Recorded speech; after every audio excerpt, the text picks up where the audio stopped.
देखिए अपन ने मसल के बारे में पढ़ लिया था, मसल फाइबर के बारे में पढ़ लिया था और मायोफिलामेंट के बारे में पढ़ लिया था।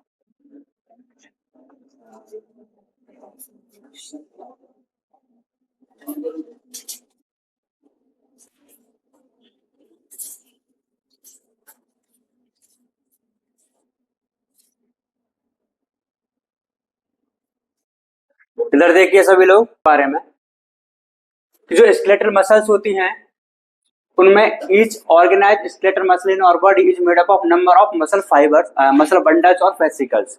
जैसे कि अपन ने कल पढ़ा था कि मायोफिलामेंट होते हैं, मायोफिलामेंट मिलकर के क्या बना लेते हैं, मसल फाइबर बना लेते हैं, मसल फाइबर मिलकर के क्या बना लेते हैं, मसल बंडल बना लेते हैं, मसल बंडल मिलकर के क्या बना लेते हैं, मसल बना लेते हैं। तो हर एक मसल को बनाने के लिए बहुत सारे मसल बंडल की नीड होती है, बहुत सारे वेसिकल की नीड होती है। Each organise skeletal muscle in our body is made up of number of muscle bundles और vesicles held together by a common collagenous connective tissue layer called fascia. और इसकी पूरी मसल की जो कवरिंग होती है उसको क्या बोल दिया जाता है, फेसिया बोल दिया जाता है, या फिर उसको एपीमाइसियम बोल दिया जाता है। क्या बोल दिया जाता है? और ये किससे मिलकर बनी होती है? व्हाइट फाइब्रस कनेक्टिव टिश्यू बोल सकते हैं या फिर कोलेजिनस कनेक्टिव टिश्यू। कोलेजिनस मतलब कोलेजन फाइबर्स के बने हुए, समझे गए? Each muscle bundle contains a number of muscle fibers. हर एक मसल बंडल के पास में क्या पाए जाते हैं? मसल फाइबर्स पाए जाते हैं। And each muscle fibre is lined by A plasma membrane called sarcolemma. Muscle fibre की जो मेम्ब्रेन होती है उसको क्या बोला जाता है? सार्कोलेमा बोला जाता है। क्या बोला जाता है? सार्कोलेमा बोला जाता है। एनक्लोजिंग ए सार्कोप्लाज्म, और उसका जो प्रोटोप्लाज्म होता है, साइटोप्लाज्म मसल का, उसको क्या बोला जाता है? सार्कोप्लाज्म बोलेंगे। Muscle fibre is a syncytium as the sarcoplasm contains many nuclei. उसका जो न्यूक्लियस होता है वो मल्टी न्यूक्लिएटेड होता है और इस कंडीशन को क्या बोला जाता है? सिंसाइशियम बोला जाता है। तो तीन वर्ड आपको याद रखने हैं। एक तो सार्कोलेमा होती है मसल फाइबर की, प्लाज्मा मेम्ब्रेन, सार्कोप्लाज्म होता है मसल फाइबर का, साइटोप्लाज्म, और इसका जो न्यूक्लियस होता है उसके लिए कंडीशन कौन सी होती है? सिंसाइशियम होती है। और कुछ ऑर्गेनेल्स भी मिल सकते हैं जैसे कि एंडोप्लाज्मिक रेटिकुलम, और एंडोप्लाज्मिक जो रेटिकुलम होता है वो किसका स्टोरेज करता है? Muscle fibre is the store house for the calcium ions. इनका क्या फंक्शन होता है पता लग जाएगा। एक characteristic feature of the muscle fibre is the presence of large number of parallelly arranged filament in the sarcoplasm called myofilament और myofibrils. इस मसल फाइबर के अंदर क्या पाए जाते हैं? बहुत सारे पैरेलल अरेंज मायोफिलामेंट या फिर मायोफाइब्रिल्स पाए जाते हैं। And each myofibrils has a alternate dark and light bands on it.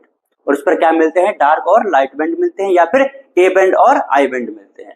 A band का नाम होता है एन आइसोट्रोपिक, जो कि कौन सा वाला बैंड बनाने में हेल्प करता है? Dark band. और आई बैंड को होता है आइसोट्रोपिक। कौन सा बैंड बनाएगा? I band. ये डिटेल स्टडी ये अपन पढ़ेंगे अभी। और ये जो स्ट्रिएशंस होता है इसमें वो किसकी वजह से होता है? Distribution of the proteins. और वो प्रोटीन कौन सी होती है? एक्टिन एंड मायोसिन बैंड होती है। The light band contains actin and it's called I band or isotropic band, whereas the dark band called A band or anisotropic band contains myosin. कौन सी protein मिलती है? A band में तो कौन सी मिलेगी? मायोसिन। और आई बैंड में कौन सी मिलेगी? एक्टिन। थिन फिलामेंट कौन सी प्रोटीन बनाता है? एक्टिन। थिक फिलामेंट कौन सी प्रोटीन बनाता है? Myosin. Both the protein are arrange. ये देखो एक लाइन समझ में आनी चाहिए आपको ना, क्या लिखी हुई है? Both the proteins are arrange as rod like structure parallel to the each other and also to the longitudinal axis of the myofibrils. एक दूसरे के पैरेलल भी अरेंज रहती है वो, और जो मायोफाइब्रिल की जो लॉन्गिट्यूडिनल एक्सिस होती है उसके पैरेलल भी होती है। जैसे कि एक्टिन मायोसिन ये एक दूसरे के पैरेलल है या नहीं है?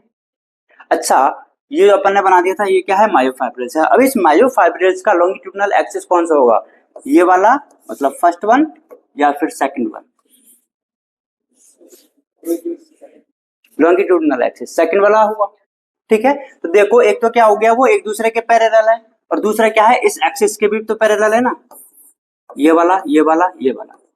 ठीक है, तो जो दोनों प्रोटीन्स होती हैं वो क्या होती हैं? एक दूसरे के भी पैरेलल होती हैं, और longitudinal axis of the myofibril उसके भी पैरेलल होती हैं। Actin filament are thinner as compare to the myosin filament. तो थिन फिलामेंट कौन से वाले प्रोटीन से मिलकर बने होते हैं?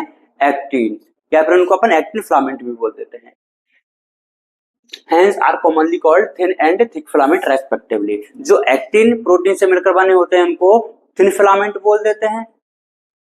क्या बोल देते हैं? Thin filament. और जो थिन फिलामेंट होते हैं वो हमारे कौन से बैंड को बनवा देते हैं? आई बैंड को। जो मायोसिन प्रोटीन से मिलकर बने होते हैं उनको थिक फिलामेंट बोल देते हैं और कौन सा बैंड बनवा देते हैं? वो ए बैंड बनवा देते हैं। In the centre of the each I band, ध्यान से सुनिए, in the centre of the each I band A elastic fibre called Z line which bisect it. I band के बीच में कौन सी लाइन प्रेजेंट होती है? जेड लाइन, जो कि कैसी होती है? इलास्टिक होती है, इलास्टिक फाइबर से मिलकर बनी होती है। The thin filament are firmly attached to the Z line. इसका फर्मली का मतलब क्या होता है? स्ट्रांगली अटैच रहते हैं, टाइटली अटैच रहते हैं। तो जो जेड लाइन होती है वो दो आई बैंड को बीच में से बाइसेक्ट करती, एक आई बैंड को बीच में से क्या करती है? बाइसेक्ट करती है। और इसकी वजह से जो आई बैंड होते हैं वो आपस में किससे जुड़े, या जो थिन फिलामेंट होते हैं वो आपस में स्ट्रांगली अटैच रहते हैं। जैसे मैंने बताया था ना, एक से दूसरा जुड़ा हुआ रहता है। The thick filament in the A band are also held together in the middle of this band by a thin fibrous membrane called M line. तो I band किससे जुड़े हुए, कौन सी लाइन कट करती है उसको? Z line, और A band को M line. The A and I band are arranged alternately throughout the length of the myofibrils. The portion of the myofibrils between the two successive Z line is considered as the functional unit. The contraction is called sarcomere.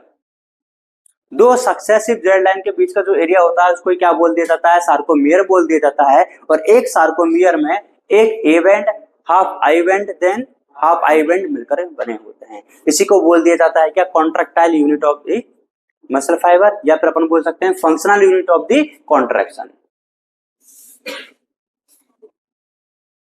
In resting stage, the edges of the thin filament on the either side of the thick filament partially overlap the free end of the thick filament, leaving the central part of the thick filament. The central part which is not overlapped by the thin filament is called H zone.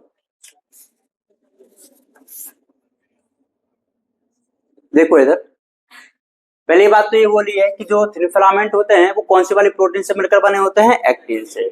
जो thick filament होते हैं वो कौन सी वाली protein से मिलकर बने होते हैं? मायोसिन से। ठीक है। फिर ये बोला था कि जो जेड लाइन होती है वो थिन फिलामेंट को बाइसेक्ट करती है, और जो जेड लाइन होती है वो आपस में थिन फिलामेंट को फर्मली अटैच करवाती है, या फिर टाइटली या फिर स्ट्रांगली अटैच करवाती है। वैसे ही एक और लाइन होती है जो थिक फिलामेंट के मिडिल में से निकलती है, उसको बोल दिया जाता है एम लाइन, जो कि कैसी होती है? थिन और फाइब्रस होती है। और ये कैसी होती है? थिन और इलास्टिक होती है। फिर बोला था कि जो थिन फिलामेंट के जो एंड होते हैं, वो जो फ्री एंड होते हैं वो थिक फिलामेंट के ओवरलैप करते हैं, उसको पार्शली ओवरलैप, कंप्लीटली कर रहे हैं क्या? पार्शली ओवरलैप करते हैं। और इसके बीच में से ए बैंड का जो सेंटर पार्ट है वो which is not overlap by the thin filament is known as H zone. तो अगर आपसे पूछे कि ए बैंड के मिडिल में से कौन सी लाइन निकल रही है? M line. अगर आपसे पूछे एच जोन के मिडिल में से कौन सी लाइन निकल रही है? M line. और दो सक्सेसिव जेड लाइन के बीच का जो एरिया होता है उसको क्या बोल दिया जाता है? Sarcomere, which is a contractile unit, या फिर फंक्शनल यूनिट ऑफ कॉन्ट्रैक्शन, ये भी लिख सकते हैं।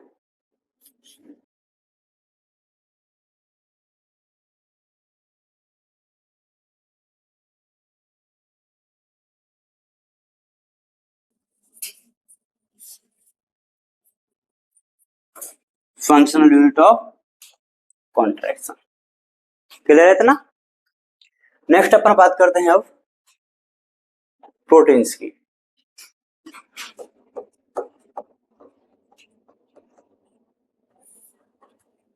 कौन कौन सी प्रोटीन के नाम लिए थे अभी तक अपन ने? एक्टिन और मायोसिन, उनके बारे में पढ़ते हैं।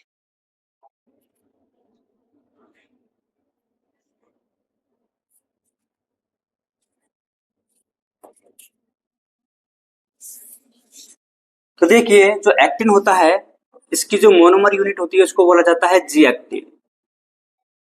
क्या बोला जाता है? G actin. और ये पॉलीमर बना लेती है, कौन सी प्रोसेस से? पॉलीमराइजेशन से, जिसको बोल दिया जाता है एफ एक्टिन। यहाँ पे जो जी एक्टिन है, जी का मतलब होता है ग्लोबुलर। क्या होता है? ग्लोबुलर। और यहाँ पे जो एफ एक्टिन है इसका मतलब होता है फिलामेंटस। अभी नोट नहीं करना है, समझने पे ध्यान देंगे सभी लोग। ग्लोबुलर जो एक्टिन होती है वो कुछ ऐसी होती है, गोल गोल होती है, और यही बहुत सारी ग्लोबुलर एक्टिन मिलकर के क्या बना लेती हैं, एफ एक्टिन, मतलब कि एक पूरा का पूरा फिलामेंट बना लेती हैं इस तरीके से।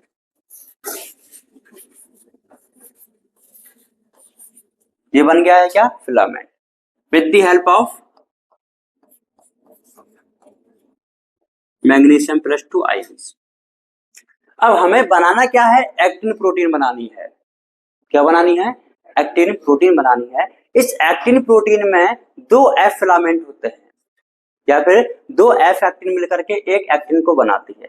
तो अपन को कितने फिलामेंट लेने हैं यहाँ पे, और ये आपस में एक दूसरे के साथ में कैसे बाउंड रहते हैं, हेलिकली बाउंड रहते हैं। डीएनए देखा होगा ना आपने, हेलिकली बाउंड रहते हैं ये।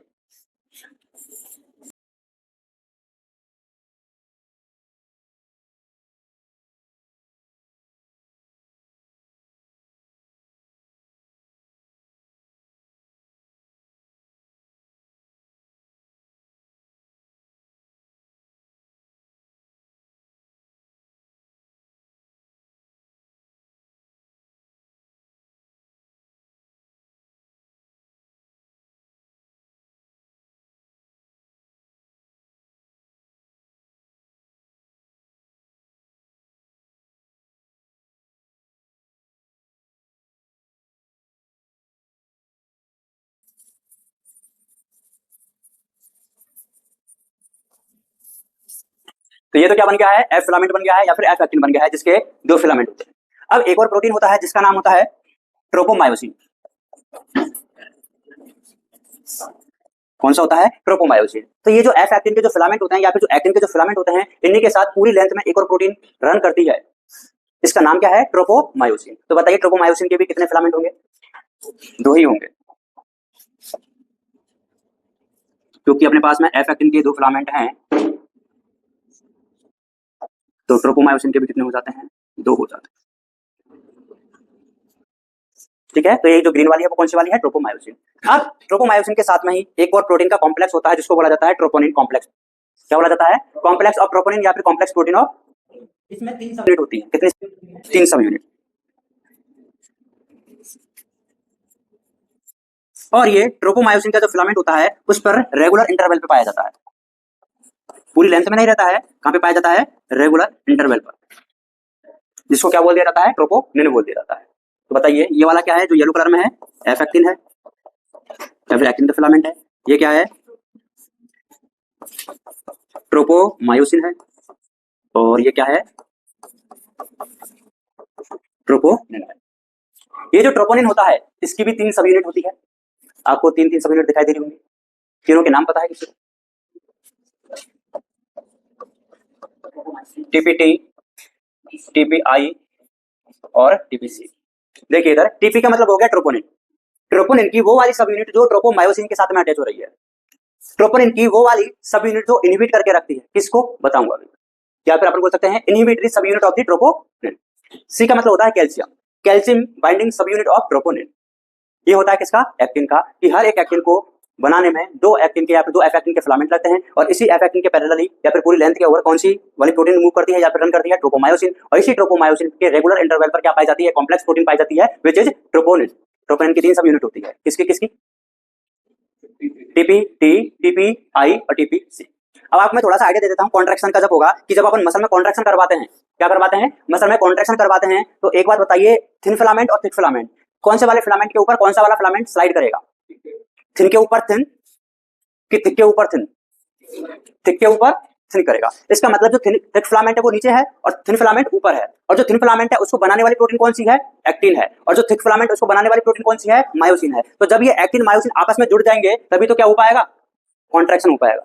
अरे जब एक्टिन और मायोसिन आपस में क्या बन जाएंगे, क्रॉस ब्रिज बना लेंगे, आपस में अटैच हो जाएंगे, तभी क्या हो पाता है, कॉन्ट्रैक्शन हो पाता है। तो इसका मतलब अपन ने यहाँ पे बोला कि ट्रोपोनिन किसी एक साइड को क्या करके रखती है, इनहिबिट करके रखती है, कब, रेस्टिंग स्टेज में। अब वो जो इनहिबिटरी जो साइड है वो किसकी साइड होगी, देखो ये जो एक्टिन होता है, कौन होता है, एक्टिन होता है। इस पर मायोसिन के लिए क्या पाई जाती है, बाइंडिंग साइट पाई जाती है। क्या पाई जाती है, एक्टिन पर मायोसिन बाइंडिंग साइट पाई जाती है, और मायोसिन पर एक्टिन बाइंडिंग साइट पाई जाती है। समझे क्या बात को, एक्टिन पर तो मायोसिन बाइंडिंग साइट मिलेगी और मायोसिन पर एक्टिन बाइंडिंग साइट मिलेगी, और तब ये जब कॉन्ट्रैक्शन की फेज में आ जाते हैं, जब एक्शन पोटेंशियल जनरेट हो जाता है, ये आपस में जुड़ जाते हैं, क्रॉस ब्रिज का फॉर्मेशन हो जाता है भाई, तो क्या हो जाता है, फिर कॉन्ट्रैक्शन हो जाता है। लेकिन उससे पहले हमें देखना पड़ेगा कि यहाँ पे ये अरेंजमेंट होता कैसा है। अच्छा, ये जो मायोसिन बाइंडिंग साइट है, तीन चीजें लिखी हुई है, किस पे मिलेगी? मायोसिन बाइंडिंग साइट मिलेगी किस पे? एफ एक्टिन पर, ट्रोपोमायोसिन पर कि ट्रोपोनिन पर? क्वेश्चन वापस बोल देता हूँ, कोई बात नहीं, तुम तो सुनने पे ध्यान देते नहीं हो, कि जो एक्टिन पर जो मायोसिन बाइंडिंग साइट मिलती है वो किस पर मिलेगी इन तीनों में से? एक्टिन पर, ट्रोपोमायोसिन पर, ट्रोपोनिन पर?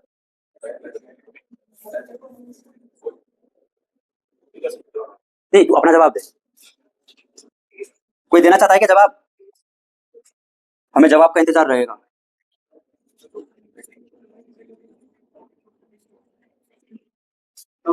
हाँ, ट्रोपोनिन पे। चलो मैं ऑप्शन दे देता हूँ। कौन कौन बोल रहा है कि एफ एक्टिन पे होगी?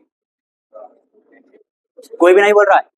क्वेश्चन क्वेश्चन वही तो पहले था, वापस रिपीट हो जाए। क्वेश्चन ये है कि एक्टिन पर present myosin binding site is present on, options R F actin, tropomyosin, troponin.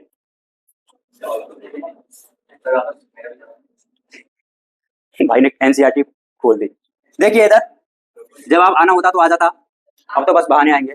मैं ही तो बता रहा हूँ, ये है एक्टिन का जी एक्टिन वाला पार्ट। कौन सा वाला पार्ट है? G actin. क्योंकि देखो बहुत सारे जी एक्टिन मिलकर के ये तो क्या बना रहे हैं? एफ एक्टिन बना रहे हैं। अरे बना रहे कि नहीं बना रहे? ठीक है। इस पर पाई जाती है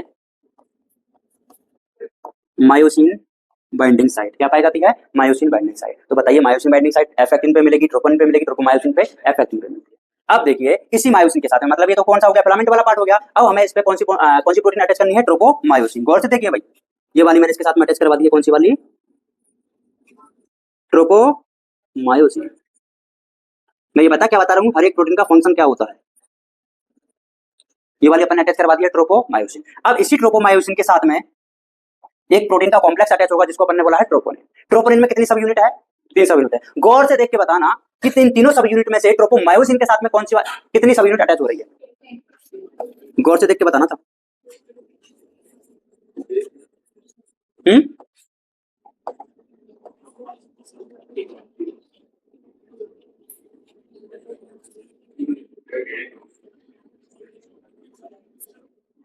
कौन सी वाली हो रही है? पीपीटी हो रही है। तो देखो इधर, ये तो क्या हो गया है? एक्टिन। ये क्या हो गया है? ट्रोपोमायोसिन। और ये ट्रोपोमायोसिन के साथ में जो अटैच हो रखी है वो कौन सी वाली यूनिट है? टी वाली यूनिट है। ये वाली कौन सी यूनिट है? कैल्शियम बाइंडिंग साइट होती है जिस पर। और ये वाली कौन सी यूनिट है? इनहिबिटरी यूनिट होती है। तो देखो होता क्या है, मान के चलिए ये क्या है मेरा?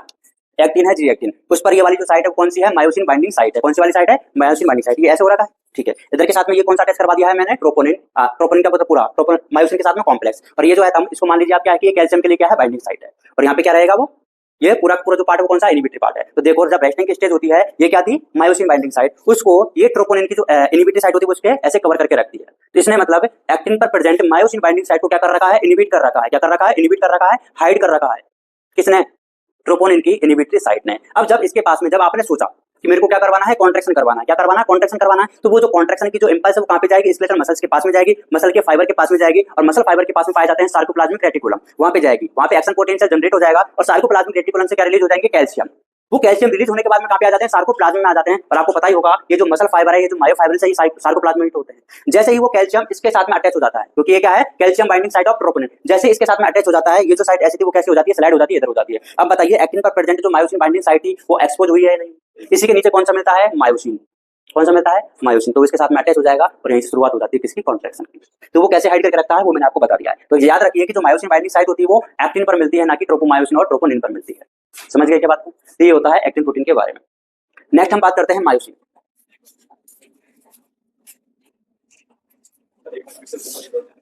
मायोसिन की अगर बात करते हैं, समझाएंगे है ना, दोनों के एक साथ समझाएंगे। देखो जो मायोसिन होता है, जैसे अपन ने पढ़ा था कि एफ एक्टिन को बनाने वाली जो मोनोमेरिक जो सब यूनिट होती है उसको क्या बोला जाता है? G actin. वैसे ही मायोसिन को बनाने वाली जो सब यूनिट होती है उसको बोला जाता है मीरोमायोसिन। क्या बोलेंगे? मीरोमायोसिन। तो मीरोमायोसिन मिलकर के क्या बना देता है? मायोसिन बना। ये भी क्या हो जाता है? पॉलीमराइजेशन। कौन करवाएगा? वही जो पहले करवा रहा था, मैग्नीशियम। करवा दिया। इसके देखो, इस मायोसिन के या फिर मीरोमायोसिन के दो पार्ट होते हैं।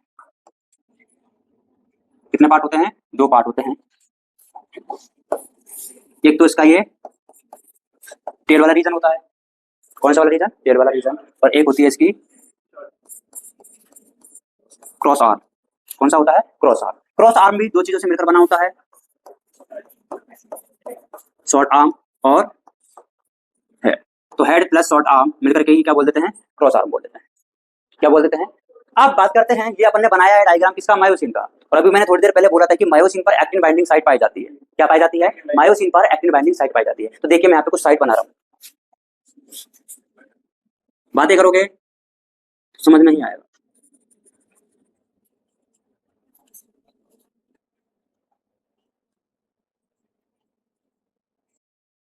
ये मैंने यहाँ पे दो साइट बना दी है। एक जो साइट होती है ये कौन सी है? Actin binding site. और ये वाली जो साइट होती है एटीपी बाइंडिंग साइट होती है। और एक और खास बात, इसी मायोसिन के हेड में क्या भी मिलता है? एटीपीज एंजाइम मिलता है, जो कि क्या काम करेगा? एटीपी को तोड़ने का। एटीपी टूटेगी, एनर्जी रिलीज होगी, कॉन्ट्रैक्शन होगा, स्लाइडिंग होगी। तो ये होता है मायोसिन। क्या होता है? ये मायोसिन होता है। वापस से देखते हैं, एक प्रोटीन होती है एक्टिन प्रोटीन, एक होती है मायोसिन प्रोटीन। जो एक एक्टिन होता है उसको बनाने में दो एफ एक्टिन के फिलामेंट होते हैं। कितने फिलामेंट होते हैं? दो एफ एक्टिन के फिलामेंट होते हैं, जो कि किसके पॉलीमराइजेशन से बनते हैं? जी एक्टिन के पॉलीमराइजेशन से बनते हैं। दो एक्टिन होते हैं, दो एफ एक्टिन के जो फिलामेंट होते हैं वो आपस में एक दूसरे के साथ में हेलिकली बाउंड हो जाते हैं। कैसे हो जाते हैं? Helically bound. ये भी लिखूं क्या मैं यहाँ पे? हाँ लिख दो सर, है ना? सब कुछ हाथों में दे दो ना सर। Helically bound. तुम्हारा बस नहीं चले कि सर वो जो 45 क्वेश्चन आने वाले हैं उनको दे दो ना। ठीक है, एफ एक्टिन हो गया है। अब एफ एक्टिन का जो फिलामेंट होता है इसी की पूरी लेंथ के अलोंग एक दूसरा प्रोटीन भी रन करता है, जिसका नाम होता है ट्रोपोमायोसिन। कौन सा होता है? ट्रोपोमायोसिन। ये another protein known as tropomyosin also run along the full length of the F filament. Yes, क्या बोला लाइन? बता वापस। यस तो ऐसे करते कि यस सर, गॉट इट। हाँ समझा, समझाना ही है, मैं भी समझा ही रहा हूँ। नहीं मैंने तो समझा दिया अपना वाला पार्ट। ठीक है, और ये जो ट्रोपोमायोसिन होती है इसी पर एक और प्रोटीन का कॉम्प्लेक्स रेगुलर इंटरवल पर प्रेजेंट रहता है, जिसका नाम होता है ट्रोपोनिन, जिसकी तीन सब यूनिट होती हैं, टीपीआई, टीपीटी, टीपीसी। टीपीआई का मतलब होता है इनहिबिटरी सब यूनिट, टीपीसी का मतलब होता है कैल्शियम बाइंडिंग सब यूनिट, और टीपीटी का मतलब होता है tropomyosin binding sub unit of troponin. कैसे कैसे क्या क्या होता है ये रहा सब कुछ आप इधर भी देख सकते हो। ये मैंने एक पार्ट को जूम करके इधर बता दिया है, उधर वो क्या है ऐसा है कि जो जी एक्टिन का जो एक पार्ट होता है उसके साथ में एक जो सिंगल प्रोटीन बाइंडेड होती है वो ट्रोपोमायोसिन होती है, और ट्रोपोमायोसिन के साथ में एक जो सिंगल प्रोटीन सब यूनिट बाइंडेड होती है वो कौन सी वाली होती है? टीपीटी होती है। आप देख सकते हो कि मैंने जो रेगुलर इंटरवल पे जो बनाई है वहां पे मैंने ट्रोपोमायोसिन का जो फिलामेंट है एक एक बार ही एक एक चीज अटैच कर रखी है, बाकी की दोनों एक साथ अटैच कर रखी है। जो होता है वो यहाँ पे इधर मैंने बना दिया है, इधर बनाया वैसा ही होता है। नेक्स्ट है मायोसिन। मायोसिन को बनाने वाली जो मोनोमेरिक जो सब यूनिट होती है उसको मिरोमायोसिन बोला जाता है। मिरोमायोसिन और एनसीईआरटी ने मिरोमायोसिन और मायोसिन को एक जैसा ही लिख दिया है, कहां पे लिखा है बता दूंगा। इसके दो पार्ट होते हैं, टेल और cross arm.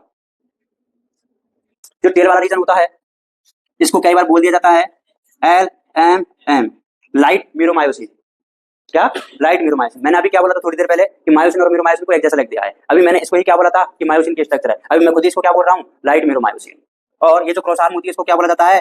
HMM, heavy meromyosin. ये लाइट और हैवी किसके बेसिस पर होता है? लाइट और हैवी किसके बेसिस पर होता है? कोई लाइट है तो वो क्या है? क्यों लाइट है? कोई हैवी है तो क्यों हैवी है? अरे कुछ तो बोलो भाई। अरे उनके वजन के बेसिस पे होगा ना। ये क्या है? प्रोटीन है। क्या है? प्रोटीन। प्रोटीन किससे मिलकर बनी होती है? अमीनो एसिड से। हर एक अमीनो एसिड का कुछ ना कुछ मॉलिक्यूलर वेट होता है। इधर जो होते हैं वो ज्यादा मिलते हैं इसलिए उसका वेट हैवी हो जाता है, उधर कम हो जाता है। करिए नोट, एक बार वो उससे पढ़ के देख लेते हैं अपन। आ जाओ मेरे साथ। Structure of the contractile protein. सबकी नजर इधर होनी चाहिए, सोने के लिए घर बहुत है। Each actin या फिर thin filament is made up of two F filamentous actin helically bound to each other. Each F actin is a polymer of monomeric G actins. Two filament of the another protein, tropomyosin, also run close to the F actin throughout its length.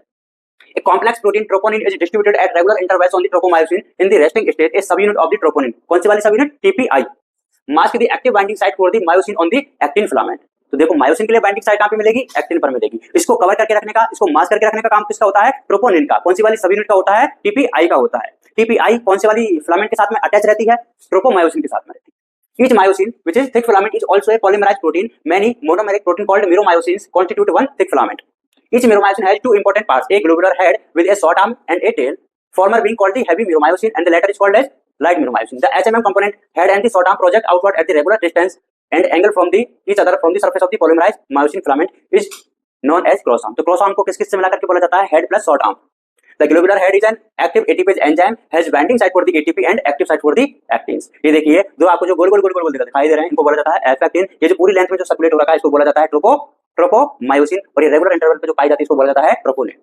नीचे क्या दिया हुआ है, filament दिए हुए देखो, myosin का monomer मिनोमायोसिन बोला गया है। ये क्या होता है, टेल वाला रीजन है जिसको एल बोला दिया जाता है, लाइट मिरोमाइसिन। और ये क्या होता है, हेड प्लस, अब देखो इसमें क्या है, पूरी की पूरी कोई क्या कर दिया है, क्रॉस आर्म बोल दिया है। सही बात है कि अरे सही है क्या, सही है, लेकिन क्या लिखना भूल गया है कि नीचे क्या पे होगी, शॉर्ट आर्म होगी। तो वो तुम लिख सकते हो क्या, लिख लेना।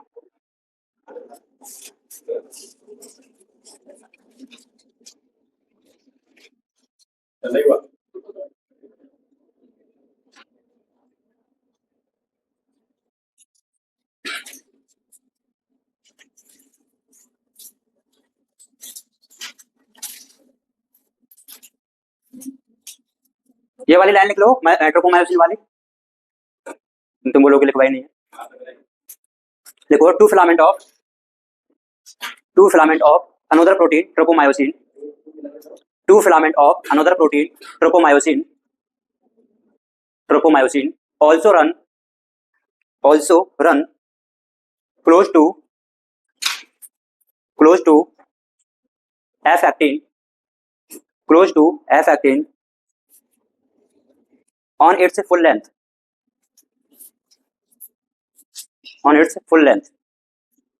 देखो अपन ने पूरी की पूरी लेंथ में ही बनाया है।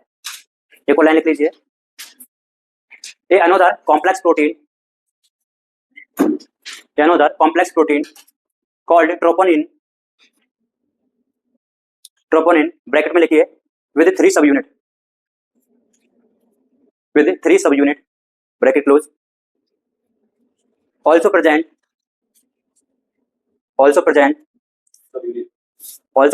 at regular intervals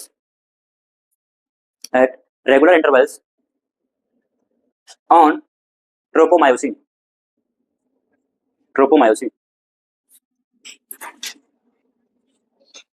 ये तो समझ ही जाओगे कि एक्टिन पर प्रेजेंट मायोसिन बाइंडिंग साइट को कौन सी वाली प्रोटीन की सब यूनिट मास्क करके रखती है, क्या आंसर होगा, ट्रोपोनिन होगा।